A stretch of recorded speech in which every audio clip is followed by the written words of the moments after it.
प्यारे बच्चों, आज हम सप्तमी कक्षा की पाठ्य पुस्तक संस्कृत मंजूषा के अंतर्गत प्रथम पाठ का पुनरावलोकनम नामक जो प्रथम पाठ है उसका अध्ययन करेंगे। और इस बार आपको जल्दी ही पुस्तकें भी मिल गई हैं, तो आसानी है, इस बार कोर्स जल्दी ख़त्म हो जाएगा। तो हम लोग पढ़ेंगे प्रथमः पाठः पुनरावलोकनम।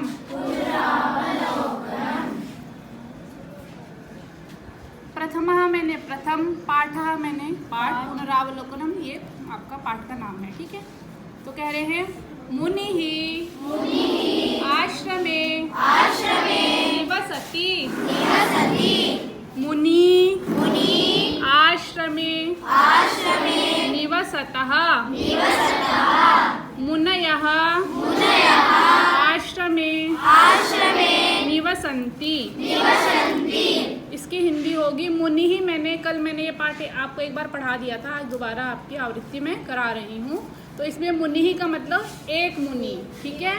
मुनि ही का मतलब एक मुनि। आपने रूप याद किए थे, बालकः बालकौ, है ना। तो बालकः मैंने एक बालक, ऐसे ही मुनि मुनयः। तो मुनि का मतलब एक मुनि। आश्रमे मैंने सप्तमी विभक्ति का एक वचन है, ये आपको पहले भी पता है।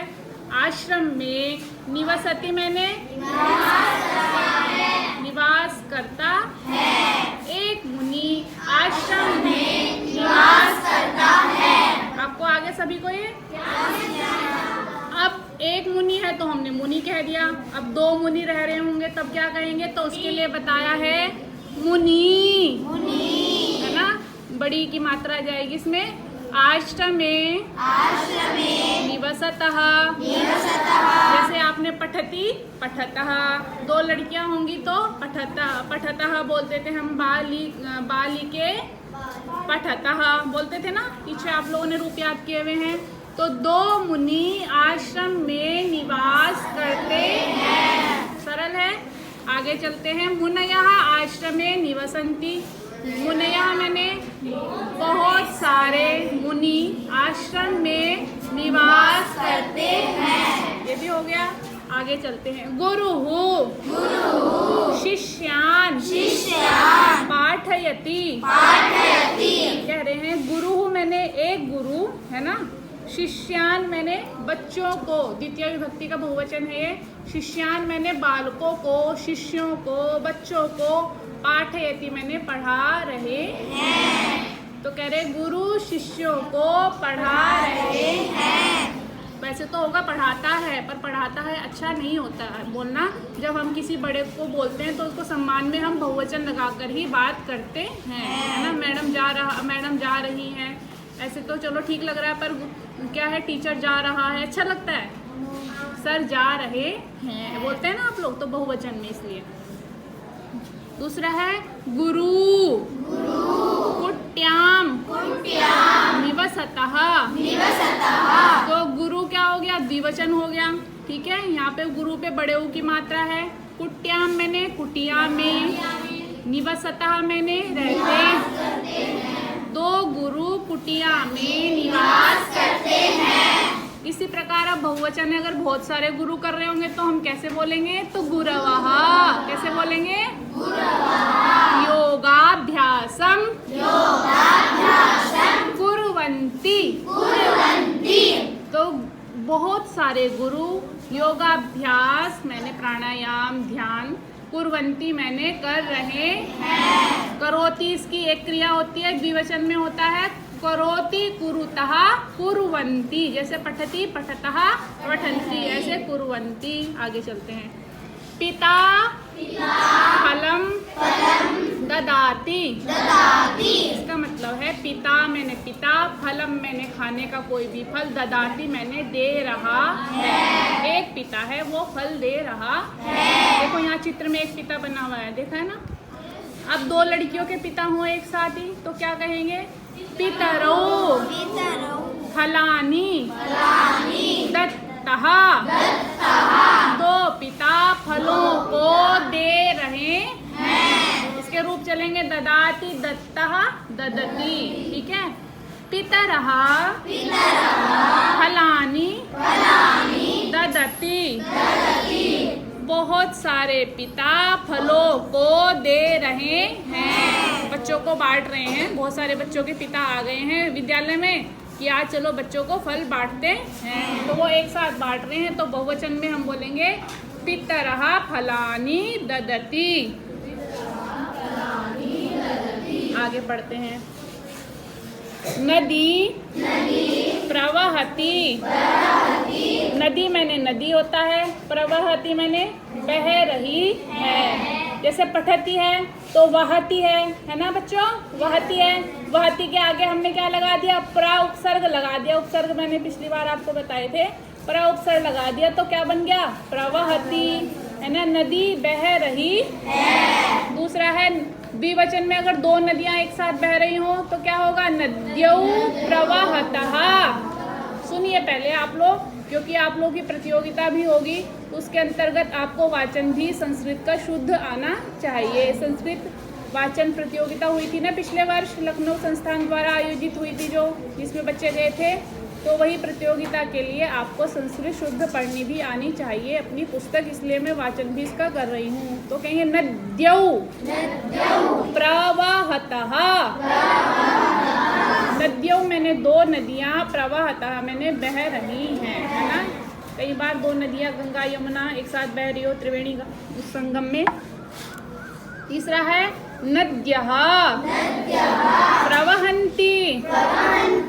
तीन नदियाँ एक साथ बह रही हैं, है ना। नद्यः बहुवचन हो गया, नद्यः का मतलब तीन नदियाँ या बहुत सारी नदियाँ, प्रवहन्ति मैंने बह रही हैं। आगे चलते हैं। धेनु मैंने होता है गाय। धेनु मैंने क्या होता है, गाय। पश्यति मैंने देख रही है। धेनु मैंने गाय, पश्यति मैंने देख रही है। धेनु देख रही है। अब दो गायें एक साथ खड़ी होगी तब थोड़ा ना हम कहेंगे धेनु पश्यति, तब क्या कहेंगे, धेनु। सुन लीजिए, धेनु पश्यतः। दो गायें देख रही हैं। अब है बहुवचन, जब बहुत सारी गायें आपने एक साथ देखी होंगी तो उसके लिए बोलेंगे धेनवः क्षेत्रे चरन्ति। पठन्ति की तरह चरन्ति हो गया। धेनवः बहुवचन है कि बहुत सारी गायें, क्षेत्रे मैंने खेत में, चरन्ति मैंने चर रही है ना, चरती हैं, वो घास चरती हैं। अब है माता जलम आनयति। माता मैंने माता होता है, जलम मैंने जलम भी होता है। आप जलम हिंदी का ही शब्द है, पानी हो गया। आनयति मैंने ला रही है। नयति क्रिया है, उसमें आ उपसर्ग लग गया तो आनयति। नयति मैंने ले जाना और आनयति मैंने लाना। ठीक है, माता पानी ला रही है। अग्रे अब दो माताएं एक साथ होंगी तब हम क्या बोलेंगे, होता है ना कि दो मम्मियाँ मिलके चली जाती है पानी लेने, तब क्या कहेंगे, तब थोड़ा ना माता बोलेंगे, तब बोलेंगे मातरौ जलम आनयतः। दो माताएं पानी लेकर आ रही हैं। बोलो हिंदी, अब है कई बार क्या होता है, पहले कुएं से पानी भरने जाया करती थी माताएं, तो मिलके एक साथ चली जाया करती थी कि भाई तुम मेरा घड़ा उठवा देना, मैं आपका घड़ा उठवा दूंगी। होता था ना पहले, भारी होता था घड़ा, तो उसके लिए बोलेंगे मातरः जलम आनयन्ति। मातरः मैंने बहुत सारी माताएं, जलम मैंने पानी, आनयन्ति मैंने लेकर आ रही हैं। देखो चित्र में बना हुआ है ना, बहुत सारी माताएं, घड़ा रखा हुआ है इनके सर पे। आगे दधि पात्रे अस्ति। दधि मैंने होता है दही, पात्रे मैंने बर्तन, पात्र मैंने बर्तन, सप्तमी विभक्ति होगी तो पात्रे मैंने बर्तन में, अस्ति मैंने ये पिछले साल भी आया था। तो बहुत सारे शब्द ऐसे हैं जो पिछले साल आए थे, इस बार भी आएंगे, तो आप लोगों का संग्रह अच्छा है। तो आपको आसानी रहेगी आगे पढ़ने में। दधी मैंने दही, पात्रे मैंने अस्थि मैंने दही बर्तन में रखी है। देखो एक ही बर्तन में रखी तो एक मटका बना हुआ है, ठीक है। ये नपुंसकलिंग शब्द है ये, है ना। आगे दधिनी पात्रयोः स्तः, ठीक है। दधिनी मैंने दही, पात्रयोः मैंने दो बर्तन में, है ना। स्तः मैंने रखी हुई है। दो दही है तो एक दही होती तो दधी होता, दो दही है तो दधीनी हो गया, ठीक है। रूप है इसके, ऐसे रूप चलते हैं इसके, दधी दधिनी दधीनी। तो दो बर्तन है तो इसका भी पात्रे, पात्रयोः पात्रेषु, सप्तमी का द्विवचन हो गया। सब पढ़ा हुआ है आप लोगों ने। दधिनी पात्रयोः स्तः, दही बर्तनों में है, दो बर्तनों में है। अब बहुत सारे बर्तन हो, बहुत सारी दही हो तो क्या बोलेंगे? दधिनी पात्रेषु सन्ति। दधिनी मैंने बहुत सारी दही, बहुत सारे बर्तनों में, सन्ति मैंने है। आगे मधु पुष्पेषु भवति। मधु मैंने होता है शहद, पुष्पेषु मैंने फूलों में, है ना, बहुवचन है सप्तमी का। फूलों में, भवति मैंने होता है। शहद कहाँ होता है? फूलों में। फूलों से तो चूसती है मक्खी, मधुमक्खी। फिर कह रहे हैं मधुनी पात्रयोः स्तः। इसके रूप भी ऐसे चलेंगे, मधु मधुनी मधुनी, ठीक है। दो शहद, दो मधुनी मैंने दो, है ना। पात्रयोः मैंने दो बर्तनों में, स्तः मैंने है, शहद दो बर्तनों में है।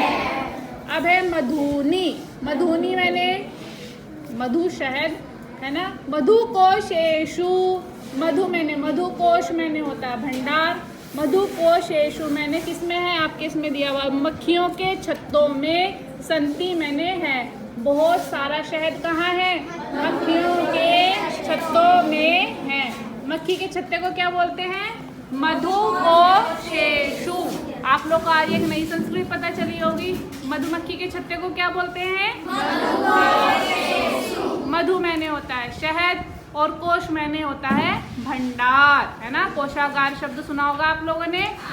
इसी प्रकार मधु कोश मैंने हो गया मधु शहद का भंडार। आज हमने इस किताब का वाचन किया और इसकी हिंदी भी जानी। आगे हम इसके प्रश्नोत्तर करेंगे।